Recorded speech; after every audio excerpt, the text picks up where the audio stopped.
Well, welcome to this webinar. This webinar or this video is going to go through how you're going to fill out your trainer and assessor currency matrix. This is a document that's going to be quite commonly requested by any RTO that you fill out, which essentially will show or prove in an audit how you are maintaining your assessor and trainer and knowledge and skills and currency for your industry. All right. So basically that means how can the RTO prove that you are someone that knows their stuff and is actively involved in their industry, so to speak.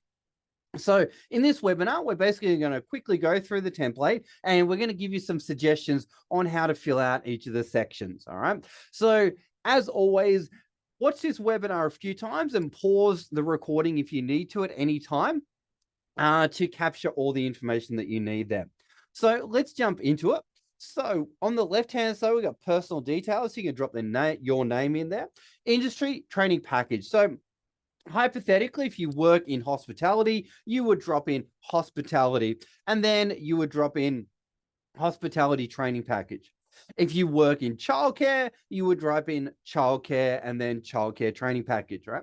And then start is going to be the date that you are filling this out, or the date that you started training and assessing in this industry.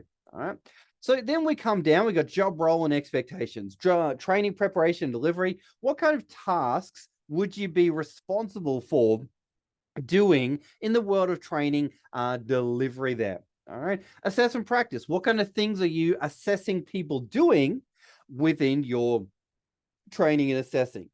Administration. What kind of administration tasks would you be undertaking? What kind of paperwork? Compliance. What kind of compliance tasks? And I will show you an example of what some of these can look like in just a moment.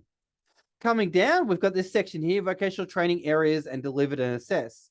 So in this section here, over here, you're going to drop in the qualification that you are training / assessing. Now, hypothetically, if you are not training and assessing any qualification, that's okay. Just think about in the future, what qualification could you be assessing that may be relevant to your industry? So maybe you're not training and assessing yet, but in the future you will be. And just pick that qualification. Then on the right-hand side, it says identify the corresponding unit. So here, list the core and electives of that qualification. You would find this on training.gov.au. All right, so that's the website that you would go to. And basically, if you want to find the core and electives, you can simply go to that website and pick out the core and electives that you would teach, hypothetically, and you would list them there. Just list them there. All right. And if you are delivering a qualification, great, list it. If you're not, then pick something that would be relevant to your industry, your world, and you can list it there. And that'll be all good. Section 2, training assessment skills. All right. So if you are undertaking this course as part of your TAE 22, well, you would drop in TAE 40122, certificate 4 in training assessment, spec training, and then here, date that you expect to finish. If hypothetically you're filling out this trainer assessor matrix as part of an upgrade, then you would also, and you've already got your TA 16, then you would put a yes in here, and you could put in name of organization that you completed your TAE 16 with. All right. And then the date you completed it. Date you completed it. All right. Cool. So now let's come down and facilitator qualifications related to units of competency. So this section here is going to be what qualifications do you have that would make you eligible to actually teach your current program. So maybe if you work in childcare, you've got a Cert 3 in childcare, a Cert 4 in, WHS. Maybe you've got a diploma of childcare. I don't know. Totally up to you here. So you drop the qualification name, and then date, you got it. And then relation to qualifications delivered, here you could just write it provides the skills and knowledge for the industry.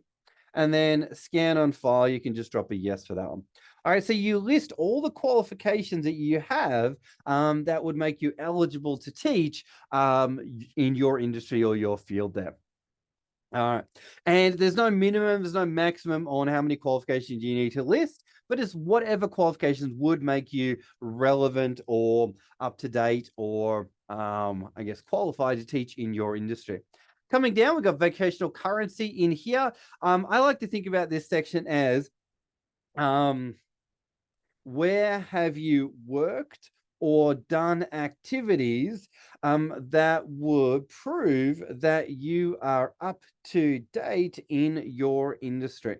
So hypothetically, a great example for this is in order to actually be teaching something like security, for example, you need to actually be active in the industry as well. So here you can list like 2 or 3 companies that you've worked for previously, but also you need to list how are you staying up to date? So maybe you do a couple of part-time shifts in the security industry, and as a result of that, that proves that you are up to date with what's happening in the actual world. All right. So that's that. Then we're going to come down and section 5, currency in relation to training and assessing skills. Okay. And this is a section where we list the things that we've done in regards to professional development over the last 3 to 6 months that would keep us up to date with what's happening in the vet sector and would keep us up to date with what's happening in our industry. So that could be anything at all. Maybe you've attended a webinar. Maybe you've gone to the National VEL conference. Maybe in your industry, there's a national conference that you attend. Maybe there's books that you have read. Maybe there's things that you've subscribed to. Anything that would relate to your industry that would prove professional development completed over the last 3 to 6 months, and also list things that would cover the vet sector as well there. All right, so let's come back to the very beginning and let me run you through a very quick, a little bit more detailed document here. So hopefully you can. Awesome. All right. So we have your name. As I mentioned, example, nursing, HLT training package. All right. So whatever it is for your industry, drop it in there. Date, start date. All right. So training, preparation, delivery. So prepare and deliver training on. All right. Assessment practice. If you assess any tasks, assess people on. All right. Administration, admin tasks that I complete are, and then you just list them out. Compliance. So if you work in compliance, you can certainly make some comments there. But even if you don't work in compliance, as part of being a trainer assessor, you do need to attend validations and attend moderation sessions. All right.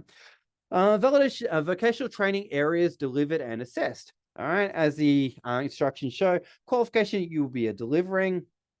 And then over here, we're going to list the core and electives for the program that we're going to deliver. And as I said, I made a note here, training.gov.au is the place that you go to find the list of the core and elective units for that qualification that you may be training and assessing. All right, section 2, basically saying, all right, which qualifications do you have or not have? All right, for the TAE. So most of you filling this out will probably be ticking or putting a yes on the old TAE 22. Okay.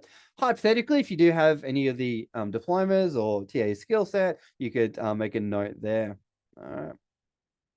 And if you're completing this part of a transition course, of course, you're going to put a yes for TAE 16. And whoever issued it to you and the date. Awesome. Coming down, as I mentioned, facilitator qualification related to units. So here you're going to list the qualifications that you've got, and then the date that you got it, and the relationship. So you can just write it relates to the knowledge for the units. You do not need to give us a copy of the qualification. That's totally fine. You just put yes, yes, yes, yes for anything you list. Hypothetically, well, actually, as part of your enrollment, there may be a situation where you've already given it to us. So we may actually already have it on file anyway. So that's all good. So coming down, vocational currency, as I mentioned, this is a section where we show how are you staying up to date with what's happening in your industry and what kind of work experience do you have. So here, you're going to list the places that you've worked over the last 5 years, just to prove that you have worked in the industry and you know your stuff, so to speak. All right. And hopefully it's fairly self-explanatory. Maybe you worked at XYZ company. And here name of employing organization and dates. Maybe just put XYZ company, and maybe you were the X manager, maybe the sales manager or whatever it was, safety rep. And here you could go, I was responsible for, if I spell responsible for, and then you could managing X and doing Y and just list it out, right? So then we come down and we got currency in relation to training assessment skills. All right. So this is a section where we drop in how you've stayed up to date with what's happening in the vet sector. And you can certainly list, like, you've signed up for a webinar with ASQA, or you've signed up for a webinar with NCVER, or you've signed up with a webinar for a body in your industry, right? So it could be anything at all. You don't have to necessarily fill out 1, 2, 3, 4, 5, 6, 7, 8 boxes, but we would insist on a minimum of 3 lines filled out there. All right, so I'll just recap the section. What events or what things have you subscribed to, or what live things have you been to that would show that you've kept up to date with the vet sector and or what's happening in your industry?